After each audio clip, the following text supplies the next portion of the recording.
because we understand that our will, our desire is not free, we take precautions to guard against wickedness afflicting our temple,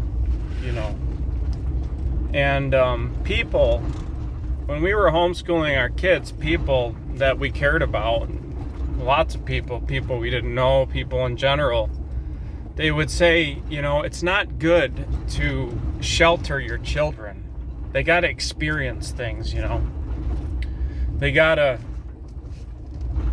to make choices in life. They have to know right and wrong and experience and have experiences to make the decisions. Well, that's not how the Christian life is. See, you guard your temple and you keep it from wickedness. I don't want to be, and that's the problem I see with Christianity today. They're delving way too deep into the works of Lucifer and Satan. They want to know, like, the goings on of what the devil's doing. And so we spend all our time researching things online, like what CERN is up to and what all these wicked pedophiles are doing. And we follow these rabbit trails down thinking that we're being like light bearers, and we're watchmen on the wall or something. But true children of God abstain from such things, really. I went down that path, and it didn't produce anything good. That's why Paul says, whatsoever things are good, whatsoever things are righteous, whatsoever things, I don't remember the verse exactly, but you focus on things ahead, not on things behind. You spend your time, you lavish your time with Jesus Christ and the good things of the Lord, and you abstain from evil things. You don't get involved in them. I'm learning now that I can't watch rated R movies no more. There's some movies that I really like, but they're full of cursing. And I've been struggling lately. My family's been gone for a couple weeks on vacation, so I watched a couple of rated R movies. They were good movies, but they're full the F-bomb, right? And I noticed that I'm struggling with these wicked, perverted thoughts that they're coming back to me.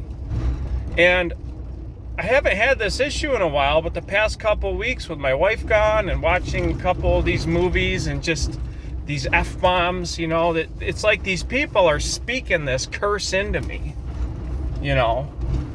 this perversion. It's just getting spoke into my soul. And so I'm reaping the consequences of it, and I'm getting visuals and images in my head, and I'm struggling with these thoughts, right? Because I'm partaking of the wickedness, and it is corrupting my desire, my will. And that's why we need to shelter our children. We need to abstain from unrighteous things, from wicked devices, because they corrupt our desires, they corrupt our will. We take our eyes off the Lord Jesus Christ and we put them on the world, and it's going to corrupt us, and it corrupts our children. That's why when I was put in school and they taught me drug, sex, and rock and roll. Yeah, they brought a cop in this DARE program to teach us all about drugs and what they look like and how people use them. And you think that they're doing a good thing, but what they're doing was they were just plunging us kids into a world that we should have never been involved in or even knew about. And they think that awareness is good. I don't think that awareness is good. And we would joke around about it and laugh about how drugs make you silly and stupid, and we were silly and stupid. So when the opportunity arose in 8th grade, and because you have a rebellious spirit when you're a teenager, obviously you're going to want to experience the silly and the stupid. So that's what we did. We did drugs. You know, we used to practice snorting Smarties in school after we learned about cocaine. And then when we got to the opportunity to do the real thing, that's what we did. Because the devil just needs a shoe-in, you know. Once he's got a shoe-in, once that seed is planted, then often we take the bait, see. That's why the Lord tells us to abstain from these wicked devices. Don't entertain them. Don't entertain, you know, we're supposed to cast down vain imaginations and every high thing that exalteth itself above God. We're supposed to cast it down. You know, and being a watchman on the wall is not getting involved in all this wickedness that these wicked people are involved in. You know, these people trying to expose the government and all this stuff. It's like the government doesn't need exposed.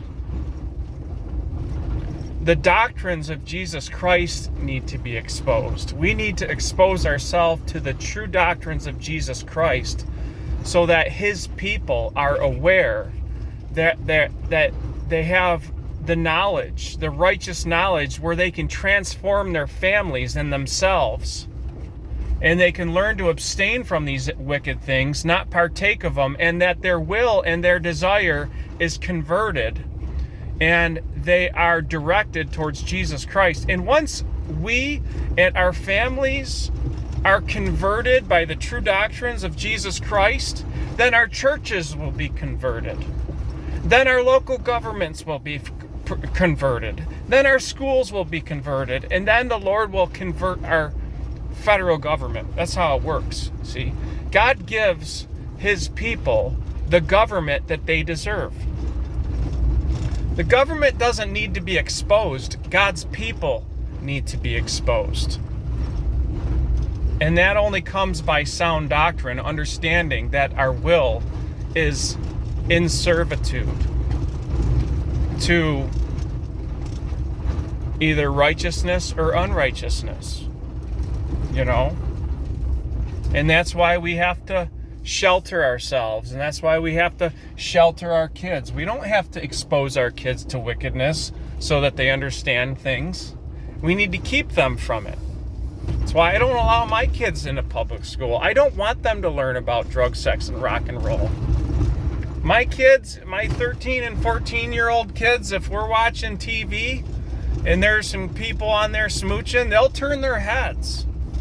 And I don't tell them to. It's just natural. They don't want to see that stuff. They don't want to see, you know, they have the spirit inside of them that wants to preserve them and keep them from unrighteousness and wickedness. I'm not going to teach them about